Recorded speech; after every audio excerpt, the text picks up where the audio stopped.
욥이 하나님으로부터 칭찬을 받았습니다. 사단을 향하여 대놓고 칭찬을 할 만큼 하나님의 마음에 합당한 사람이 욥이라는 사람이었습니다. 그러한 욥이 까닭을 알 수 없는 극심한 고난에 빠졌습니다. 그런데 여러분, 이런 일이 나에게 닥친 문제였다라면 나는 어떠했을까요? 왜 이런 고난이 있지? 하필이면 왜 나란 말인가? 이게 우리 보통의 사람의 가지는 평범한 생각일 것입니다. 그런 면에서 욥이라고 우리와 별반 다르지는 않을 거야, 이런 반응을 떠올렸는데, 욥의 실제 반응은 어떠했을까요? 그러함에도 불구하고 신앙을 포기하지 않고 끝까지 인내했고 하나님의 축복을 누릴 수가 있었습니다. 여러분, 오늘 하나님께서 우리에게 주시는 말씀의 대략은 이렇습니다. 하나님께서 사단을 향하여 그와 같이 순전하고 정직하여 하나님을 경외하며 악에서 떠난 자가 세상에 없더라고 욥의 신앙을 칭찬하셨습니다. 그러자 사탄은 어떤 반응을 보였습니까? 욥이 까닭없이 하나님을 경외하겠느냐라고 즉각 반박을 하지요. 사단의 주장은 그거였습니다. 하나님께서 욥에게 소유의 복을 주셨기 때문에 욥이 하나님을 경외하는 것입니다. 이렇게 말이죠. 여기에는 나에게도 그러한 복을 주신다면 나 또한 그럴 것 같습니다. 또는 누구라도 그러한 복을 주신다면 다 그렇게 살지 않을까요? 라고 긍정이라는 이 포장지에 그럴듯하게 포장을 해서 말은 합니다마는 그의 다음 질문으로 그의 속마음이 드러나 버렸습니다. 하나님, 욥의 소유를 쳐서 빼앗아 보십시오. 그러면 하나님이 칭찬하시는 그가 하나님 앞에서 하나님을 욕하고 떠날 것입니다. 사단은 이름값을 했습니다. 사단의 본심은 참소였던 것입니다. 내가 그의 소유물을 다 내 손에 맡기노라. 사단은 회개를 불렀습니다. 드디어 내 계략이 먹혀들었구나. 욥의 시험을 하나님으로부터 허락을 받았으니 하나님의 사랑을 대적해서 자신이 이겼다고 춤이라고 추고 싶은 심정이었을 것입니다. 그러나 사단은 알지 못했습니다. 욥을 향한 하나님의 사랑을 과소평가했습니다. 대적하고 참소하는 일에 전념했던 사단으로서는 하나님의 무한하신 사랑을 알 수가 없었던 것입니다. 하나님이 어떤 분이세요? 하나님은 사랑이십니다. 그분이 잠언 8장 17절에 이렇게 말씀하셨습니다. 나를 사랑하는 자들이 나의 사랑을 입는다고 말씀하셨습니다. 욥은 하나님을 경외했고 하나님은 그를 사랑하셨습니다. 그 사랑의 증명이 이 한마디 말에 녹아 있었습니다. 그의 몸에는 네 손을 대지 말지니라. 이제 사단이 욥을 시험하기 시작했습니다. 무엇을 치고 있습니까? 오늘 여러분, 먼저 우리가 알아야 할 것이 있습니다. 인간이 어떤 존재냐 하는 것입니다. 인간이 도대체 어떤 존재입니까? 인간은 육신을 가진 존재입니다. 때문에 사람이 생활하는데 기본되는 것, 인간의 생존을 위해 필수적인 것이라고 여겨지는 물질적인 요소, 이 세 가지가 인간은 필요합니다. 그게 뭐예요? 예, 의류가 필요합니다. 식량이 필요합니다. 그리고 주거 또한 필요합니다. 이 세 가지를 우리가 통틀어서 의식주라고 지칭합니다. 또한 인간 기초 수요라고도 이렇게 부르고 있습니다.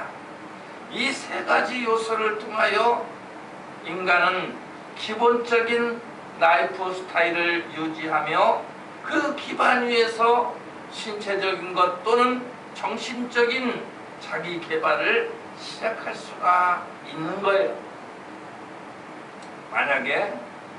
만약입니다마는 우리에게 의복이 없다고 가정해 보십시오.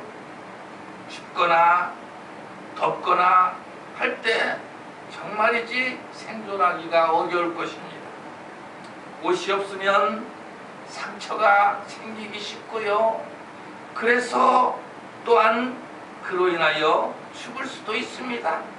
음식이 없다고 가정해 보십시오. 음식은 생존에 필요한 에너지를 만들어줍니다. 우리 몸 안에서 탄수화물과 지방과 단백질을 저장하고 그것을 에너지로 사용하는 것 아니겠습니까? 그리고는 최종적으로 에너지를 다 태울 것이 없다면 결국에는 우리는 굶어서 죽게 될 것입니다. 인간은 육신을 가진 존재이기 때문에 또한 쉬는 공간이 필요한 것입니다. 우리는 그 장소를 보금자리다 또는 거주지다 이렇게 부르고 있는 거예요. 만약에 사람에게 집이 없다면 어떻게 될까요? 육체가 정말 고단할 것입니다. 비, 눈, 바람 등의 자연재해, 야생동물의 위험 또는 온갖 위험에 보호를 못 받아서 결국 위험에 처하게 될 것입니다. 쉴 곳이 없다면 정말 고단한 삶이 될 거예요. 육체가 고단하면 영적으로도 연약해질 수밖에 없는 것입니다. 자, 이쯤에서 우리가 사단은 어떤 존재냐? 이것을 알아야 되겠습니다. 어떤 존재예요? 사단은 영적인 존재다. 그러므로 인간의 속성을 너무나 잘 알고 있습니다. 인간이 어떤 것에는 취약하고 또 무엇에는 잘 속아 넘어가는지 사단은 너무너무 잘 알고 있기 때문에 자, 인간의 가장 취약점이 뭐라고요? 예, 욥의 기초 수요를 건드리기로 그가 작정을 하는 것입니다. 이것을 건드리면 틀림없이 무너질 거야. 육신이 연약해지면 그의 신앙도 무너질 거야. 그때부터 사탄이 욥의 주거지를 치는 것입니다. 고통을 주어서 점점 연약한 상태로 몰아가자. 연약한 상태로 몰아넣자. 이것이 사단의 시험이었습니다. 인간은 유한한 존재지요. 그렇기 때문에 살려면은 여러 가지 물질이 필요한 것입니다. 하나님께서 욥을 시험하실 때에, 욥의 시험을 허락하실 때에 욥의 몸을 제외한 모든 소유를 치는 것은 어떻게 하셨어요? 허락을 하셨잖아요. 여기서 우리가 알 수 있는 게 무엇입니까? 예, 사단이 인간을 시험하고자 할지라도 하나님이 허락하시는 그 범위 안에서만 가능하다 하는 사실입니다. 자, 우리가 이 부분에서 참 많은 갈등이 생기는 것 아니겠어요? 을 사랑하는 욥에게 그토록 칭찬하시던 욥에게 왜 사단의 시험을 허락하셔야만 했을까? 사단을 혼내서 쫓아버리실 수는 없으셨다는 말인가? 이런 의문이 갈등의 원인이 되는 것입니다. 보십시오. 내가 예수를 믿고 하나님의 자녀가 되었는데 하나님께서는 뭐라 그랬어요? 하나님의 자녀는 궁극적으로 다 구원받는다 그랬는데 이게 무엇이냐 도대체. 그래서 이런 갈등을 왜 유발시키느냐 하는 것입니다. 그러나 우리가 하나님의 깊으신 뜻을 어찌 알 수 있겠습니까? 이런 의문에 대한 하나님의 말씀은 이렇습니다. 이사야 55장 8절을 보시게 되면은 내 생각이 너희의 생각과 다르며 내 길은 너희의 길과 다름이니라. 네. 시험을 허락하시는 까닭은 사랑하는 자녀에게 유익을 주기 위함인 것입니다.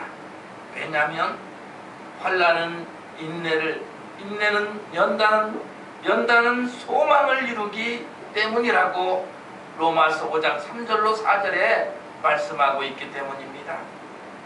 그러므로 오늘 여기서 우리는 이것 한 가지를 다시금 기억하고 지나가면 좋겠습니다. 오늘 예배에 차례 나온 여러분은 누구십니까? 예수를 영접하고 하나님의 자녀가 되었습니다. 여러분은 천국 백성이 되었다는 얘기입니다. 그렇지만 살다 보면 본문의 욥과 같이 이런 시험이 올 때가 있다는 거예요. 여러 가지 환난에서 벗어날 수가 없을 때가 분명히 그럴 때가 있습니다. 그래서 바울은 고린도전서 10장 13절에 이렇게 증언하고 있습니다. 사람이 감당할 시험 밖에는 너희에게 당한 것이 없나니 오직 하나님은 미쁘사 너희가 감당치 못할 시험당함을 허락하지 아니하시고 시험당할 즈음에 또한 피할 길을 내사 너희로 능히 감당하게 하시느니라. 자, 앞에서 우리는 인간은 육신을 가졌다. 그러므로 인간은 연약한 존재이다. 그 부분을 채워야 할 여러 가지 물질이 그래서 필요하다. 이렇게 말씀하지 않았습니까? 예, 인간은 생존하기 위하여 본능적으로 자기의 소유를 확보하려고 하는 것입니다. 과욕의 차이가 있을 뿐이지 사실 인간의 욕심은 생존 본능으로부터 시작되는 것입니다. 그러므로 인간은 그 소유를 잃어버렸을 때, 상실해버렸을 때 그 고통을 참지 못하게 되는 거예요. 그래서 몸부림치고 또 사단은 이것을 근거로 시험을 하는데 그 소유를 빼앗아 가는 것입니다. 자, 그러면 아무리 공술에 공숙을 하고 산은 산이고 물은 물이라고 외쳐본들 이 삶의 법칙에서는 예의가 없습니다.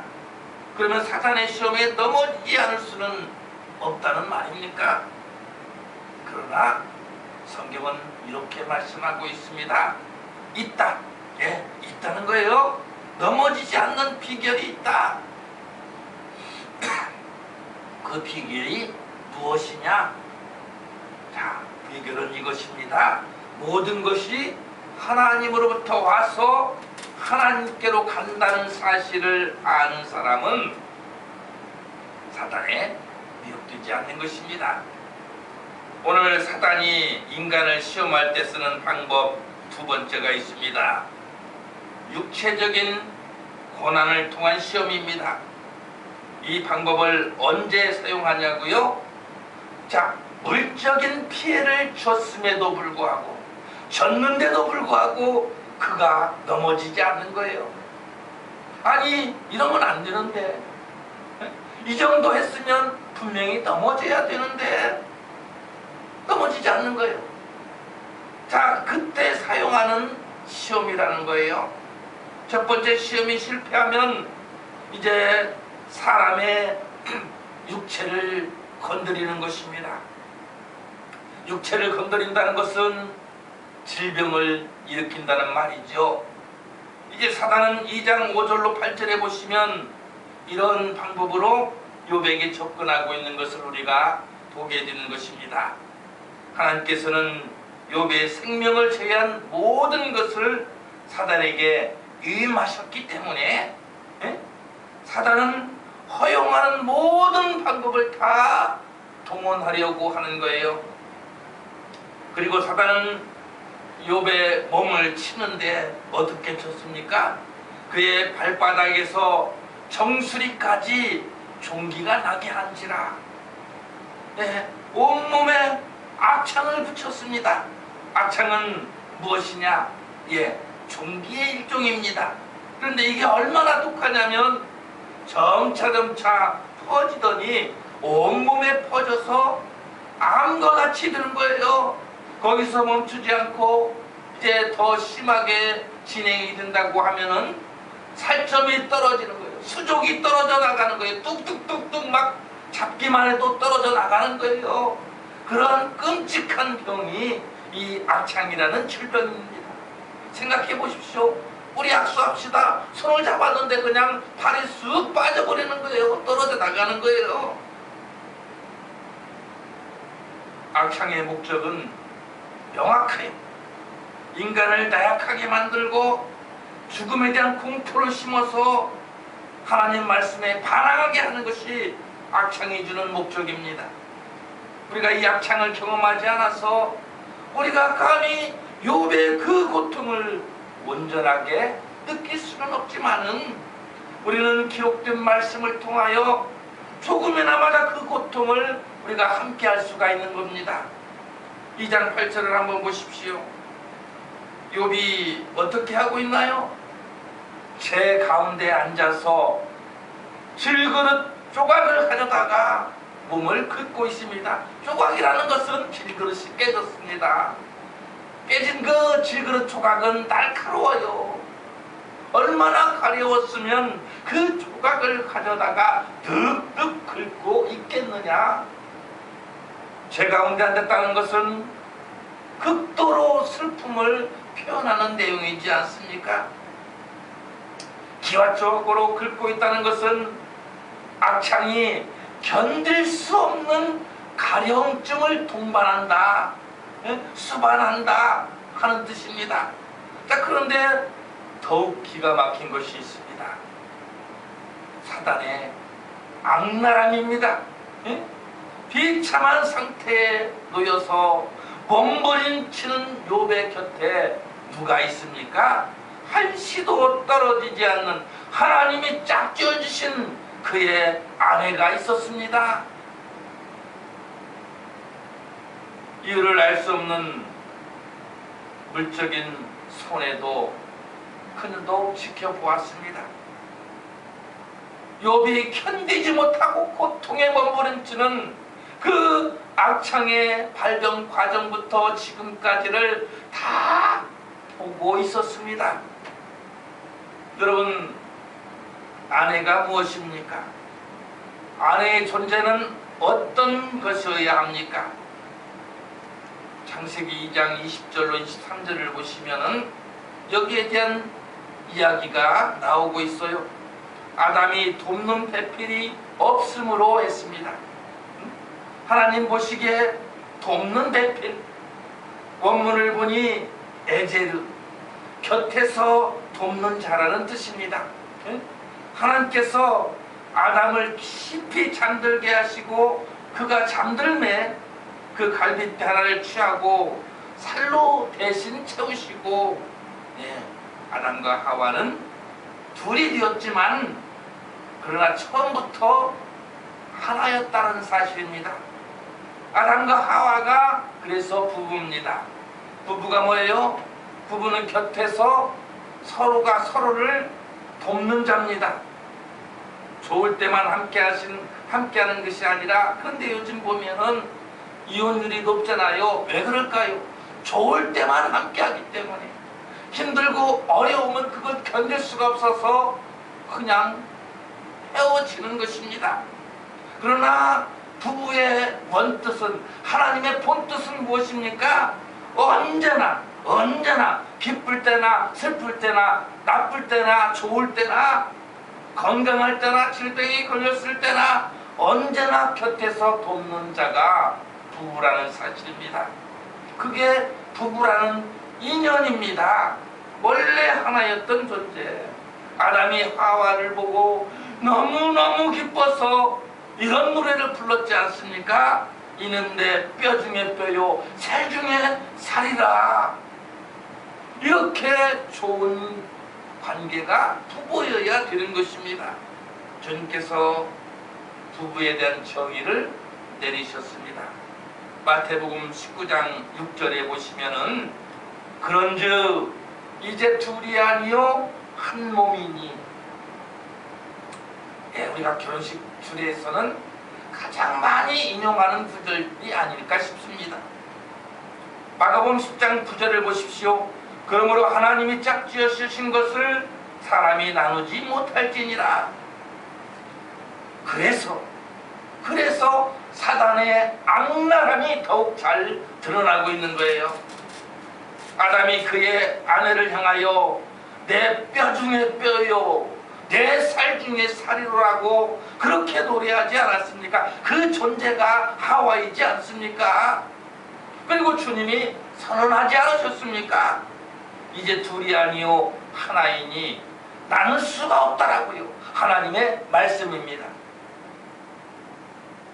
변함없이 곁에서 돕는 자가 되어야 할 그의 아내, 그의 에제르를 사단이 이용하여 가혹하게 욥을 괴롭히고 있는 것입니다. 그래서 어떻게 됐나요? 비참한 상황에 처한 남편을 향하여 위로하고 격려하며 어떻게든 이 상황을 극복해 나가자고 그렇게 곁에서 돕는 말을 해줘야 할 그 아내 하와를 어떻게 바꾸어 놓았습니까?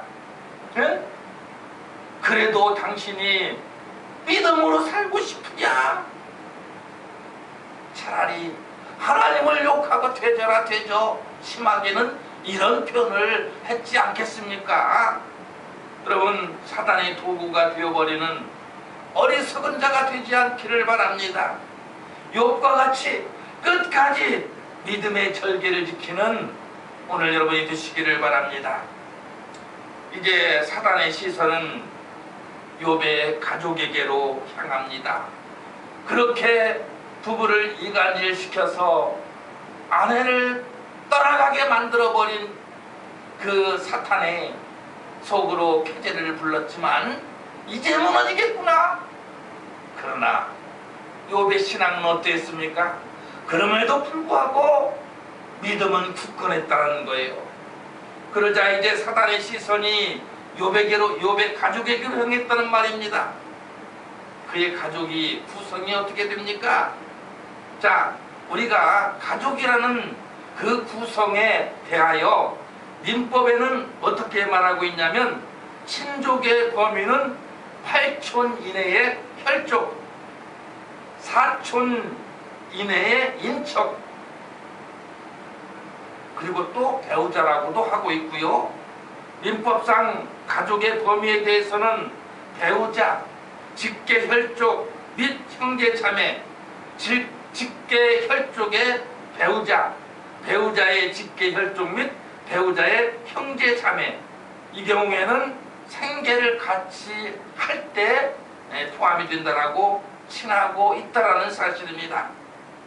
내 가족의 구성에 대하여 그러면 사전은 어떻게 기록하고 있느냐? 그래서 봤더니 이렇게 기록되어 있더라고요.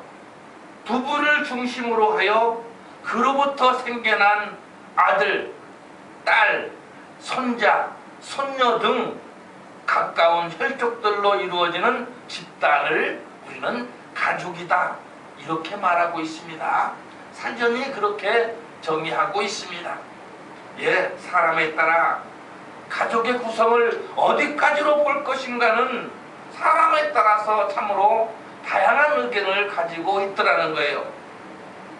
여러분, 가족의 의미는 무엇입니까? 가족이란 이러한 존재 아닐까요? 그 구성은 한 사람이 어려움에 처하게 될 때에 하나님 말씀처럼 그에게 위로가 되고 그가 그 어려움을 극복할 수 있도록 어떻게 해요? 힘을 주고 용기를 주는 가장 소중한 동반자가 그 가족 아닙니까? 네? 그러므로 이 사람이 가족을 잃는다는 것은 그 사람의 내적인 보막을 잃는 것과 같은 것입니다. 500결이 그러면 그게 무슨 말입니까? 예, 1,000마리 소, 나귀 500마리 이것을 스바 사람에게 뺏겼습니다. 예? 종들은 또 죽임을 당했습니다. 그러더니 하늘에서는 불이 내려와서 7,000마리나 되는 양떼와 그들을 돌보던 사람들이 불태워 죽었습니다. 또 엎친 데 덮친다고 갈대아 사람들이 쳐들어와서는 3,000마리나 되는 약대를 다 빼앗아가 버렸습니다. 역시 그 약대들을 돌보던 종들을 죽였습니다. 이 가족의 울타리 안에 있던 종들과 재산을 모두 쳤습니다. 사단의 악랄함이 또다시 드러나는 장면이 있습니다. 욥기 1장 18절로 19절에 보시면 욥은 그 아들들을 다 잃고 말았습니다. 사막에서 갑자기 태풍이 불어와서는 집이 그냥 와장창 무너졌는데 때마침 욥의 큰아들 집에 모여가지고 그 자녀들이 함께 식사하고 있었는데 그 수의 대략은 이러했습니다. 7명의 아들이 있었고 3명의 딸이 있었는데 그 모두가 10명이 다 떼죽음을 당해버렸다는 거예요. 화목하고 위에 있는 한 가정의 자녀들이 몰살을 당해버렸습니다. 이유 없이, 이유가 없었어요. 왜 죽었는지 알 수가 없는 거예요. 시련은 거기서 멈추지 않았습니다. 욥기 2장 9절로 10절을 보시면은 그 아내에게마저 버림을 받는 시련과 고통에 빠져버렸습니다. 이런 피부가요, 이런 피부가 숨 돌릴만 하면 들어온 것이 아니라요, 이런 피부가 숨 막히게 연결되어 밀려 들어오는 것입니다. 숨 쉴 틈도 주지 않는 것입니다. 얼마나 그래서 그가 고통스러웠는지 막 겉옷을 찢어졌겠습니다. 자기의 머리털을 다 밀어버렸습니다. 그리고는 땅에 무조건 엎드려 버렸습니다. 그런데 그의 절망은 곧 하나님께 경배함으로 바꾸어지는 거예요. 그의 기도는 이러했습니다. 내가 모태에서 알몸으로 나왔는데 또한 알몸이 그리로 돌아갈지리다. 주신 이도 여호와시요 거두신 이도 여호와시니 여호와의 이름이 찬송을 받으시옵소서. 그의 부르짖는 고통의 기도는 어느덧 하나님을 찬양하는 노래로 바뀌어가고 있었다라는 사실입니다. 성경은 말씀하고 있습니다. 욥이 그에게 닥친 고난 때문에 하나님을 향하여 원망할 줄 알았는데 누구의 생각이요? 사탄의 생각입니다. 그럴 줄 알았는데 전혀 그게 아니더라. 하나님을 향하여 욥은 원망의 죄를 짓고 있지 않았더라는 사실입니다. 사단이 하나님의 백성을 넘어뜨리는 데 사용하는 가장 강력하고 가장 일상적인 방법을 세상에서 일어나는 온갖 불의와 죄악을 포개해서 그 불의와 죄악 때문에 고통스럽게 하는 것입니다. 베드로는 베드로후서 2장 9절에 주께서 경건한 자는 시험에서 건지실 줄 아시고 불의한 자는 형벌 아래에 주어 심판날까지 기다리신다, 이렇게 기록하여 증언하고 있습니다. 베드로후서 2장 4절에 보시면 베드로는 그 증거를 범죄한 천사를 벌하신 사실에서 찾고 있습니다. 5절에 경건치 아니한 자들을 홍수로 심판하신 사실을 제시하고 있습니다. 6절로 8절에 악한 자들의 음란한 행실로 말미암아 고통하는 노대에게는 바로 구원이 되었습니다.